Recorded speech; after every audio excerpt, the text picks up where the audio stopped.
When asked how to become a better cinematographer in the AAC magazine, Jay Hoban answered simply, observe, read, watch, and shoot. Pretty simple answer, but there's a lot to unpack there. Observe life as it happens around you.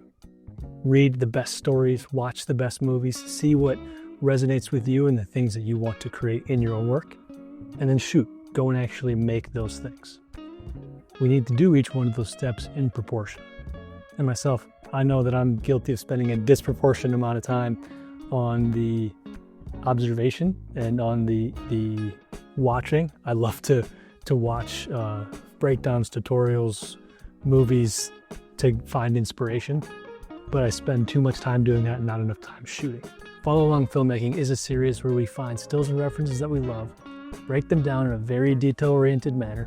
We try to reverse engineer exactly how they got the shot, and then we're going to do our best to recreate that while putting kind of our own spin on it based on what we have access to.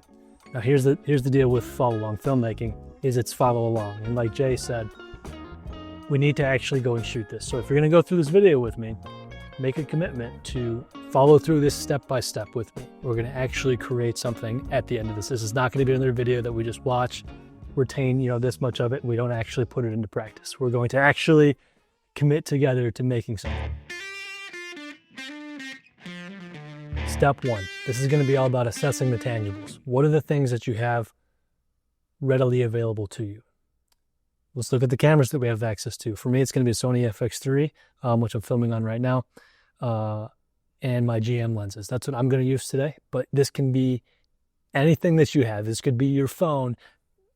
The things that we assess here in step one, none of these are limiting factors that will stop you from shooting. We're just going to take stock of what we have so that way we can use it later on to find a still or a reference image that we could reasonably make. So cameras, I got the FX3. Lights, this is going to be where Zhiyun comes in big here. Everything that we do today is going to be using Zhiyun lights. If you don't have any lights, how could you modify lights using things like black garbage bags as negative fill, bed sheets as bounce? What natural light do you have? If you only have access to natural light, then we're going to need to make sure that we plan our shoot to best utilize the natural light. Assess what locations you readily have access to. This could be any room in your house.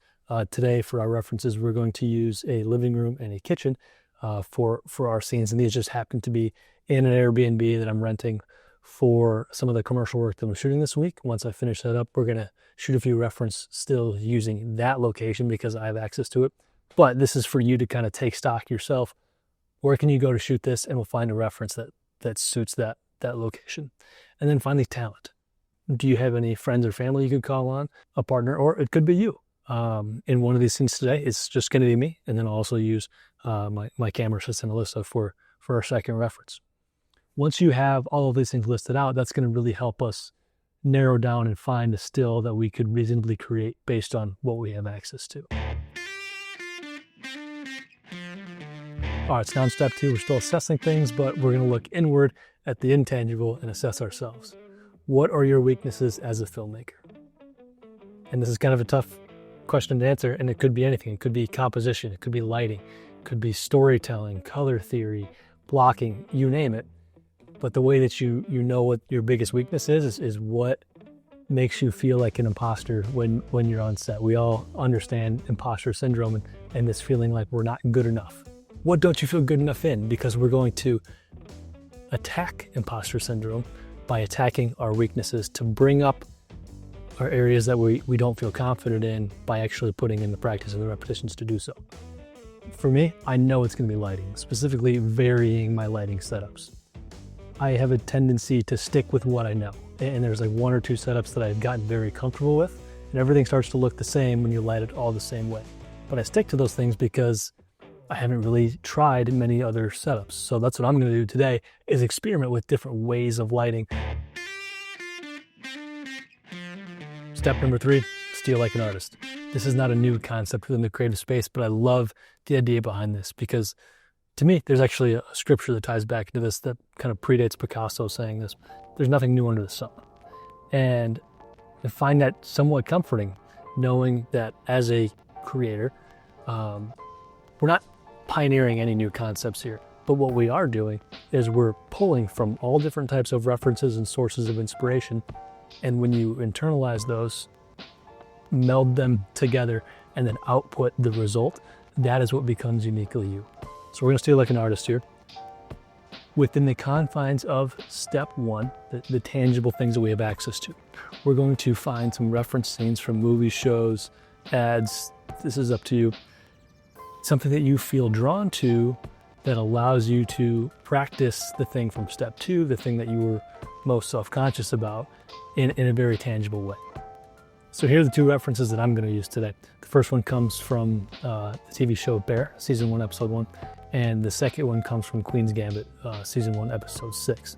I think these are really uniquely different. A lot of different colors going on here, different lighting schemes, something that I know will fit well into the wheelhouse of the lights that I have access to today from Zhiyun, as well as the locations that I have. I think these are going to be great for that. Now that we have the references we're going to work on today, let's start to actually reverse engineer and get into the details of how these were made. So let's pack up. We're gonna head over to the location now and break down these images. So our first scene we're gonna recreate today comes from the TV series Bear, season 1, episode 1. Let's take a look at what kind of lighting is going on here. I'm gonna work, I think, from back to front as we analyze this frame. So if we look on the back wall, you can see we've got this kind of like green, bluish cast to the back wall. That feels like a very ambient light. I'm gonna use my window light to give me that coolest exposure on the back wall. We've got a few other pockets of light scattered throughout the background, different lamps and different overheads that you can see in the frame. As we move a little bit forward, more to the mid-ground of the shot, you're gonna see on the left-hand side, there's like a ranged light that is coming in right behind our subject, illuminating the fryers over here to the range.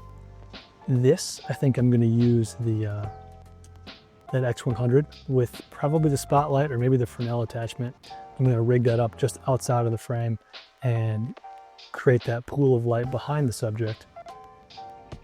And then we look at our key light, and if you zoom in on the face, you'll start to see that there's a nice shadow under the jaw. So we know that there is a source overhead pointed down on our subject, and it's illuminating his face, his chest, his white shirt, and then you can see the shadow that falls off onto his back.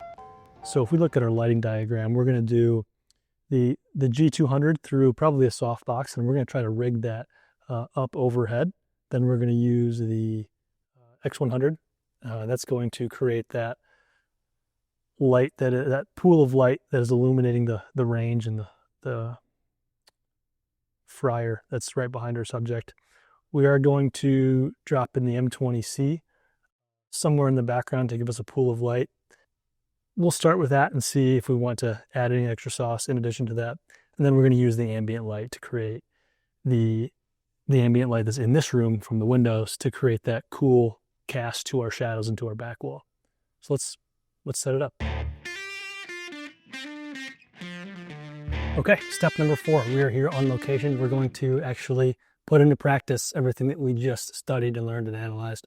We're going to set our frame and make it our own. When it comes to setting up your frame, control what you can control and then set to what you can't. What do I mean by that? In this scene, in both scenes that we're going to shoot today, the things that we can't control is going to be the ambient light coming in through our windows off to camera left. Controlling what we can control, that's where we bring in the Zhiyun lights, the sponsor for this video today. The spotlight product here is their latest light, the Molus X100RGB, the collaboration with Cam Mackey. This has been a really cool light. I've really enjoyed using it for the last month or so. It has actually earned a permanent spot in my travel lighting kit, which is a very selective bunch of lights. Actually, all of these Zhiyun lights now have permanent spots in the case that I don't go anywhere without. So that really says something to what they're doing over there. Size to output ratio so far has been unmatched in my opinion. So we're gonna light our scenes today using the Molus G200 bi-color fixture, the X100RGB, and the 5-array M20C. Let's get after it. Oh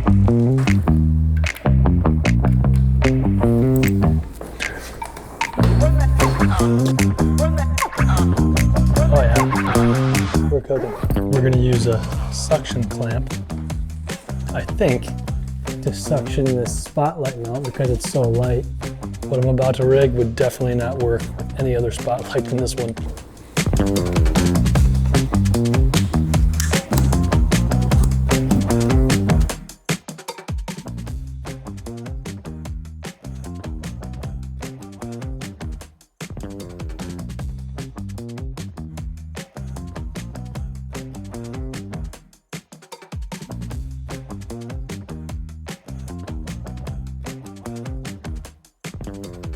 Okay, let's talk about our next scene that we're going to set up. This comes from The Queen's Gambit, Season 1, Episode 6. This is a cool frame. I am a sucker for an overhead shot, so that's what's going on here. Let's start to break down the lighting that's happening. Again, working from back to front. The thing that kind of draws my eye the most is this slash of light that is coming in, presumably from a window of some kind. And then, for the most part, there's a big window over here that is creating a nice wrapping light that goes from top of frame towards the bottom of the frame, giving us mostly a split tone effect across our subject here in the middle. There's not a catch light in the shadow side eye, really not even much of a catch light in her key side eye. What I do find interesting is there's a pretty strong highlight that is on her cheek and a little bit on the nose as well.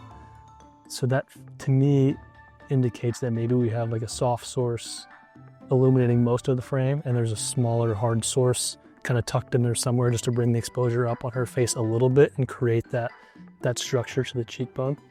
I think the way I'm gonna approach this, to go to a lighting diagram, we said earlier we're gonna use that X100 with the spotlight mount to create the slash of light coming from the window on the backside. I'm gonna use the G200 bounced into a 7-foot white umbrella to create that general soft source. And I think that's gonna get us really pretty close to recreating the light. To get that highlight, I might try to rig up that M20C somewhere just off frame as well to see if we can get a little bit of a hard light edge onto the cheekbone. So, see what we can do. Again, we can't control what light's coming into these windows, so we're going to lean into that and use it to our advantage. And we're gonna use the window as kind of that soft source, and we're gonna extend it with the G200.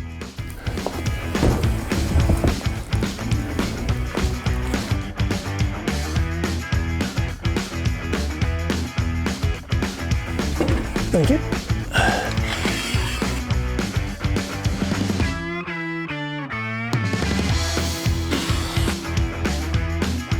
I'll get a foot up on the coffee table and like head almost back on this rest.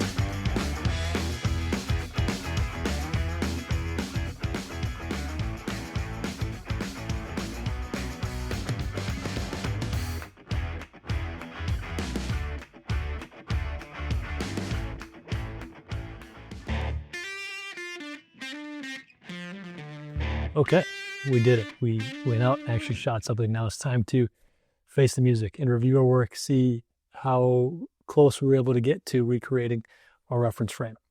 So here's our first still from Bear. This is the reference image, and here's what we shot straight out of camera. There's some room for improvement, that's for sure. Now I'm going to go ahead and grade this and try to better match the contrast ratios and the color palette, and we get this. Which, I mean, it's a reasonable attempt. I'm not upset with how that turned out. I definitely learned a lot along the way, and I think that's what's most important here. Now we'll take a look at the still from The Queen's Gambit. So here's what our reference was, and this is what we got straight out of camera. Here I think we're a little bit closer than we were with the Bear. This is admittedly maybe an easier shot to try to pull off. And then when we go ahead and grade this to try to better match our reference, we're able to close that gap even further, and I'm really pretty thrilled with how this one is turning out.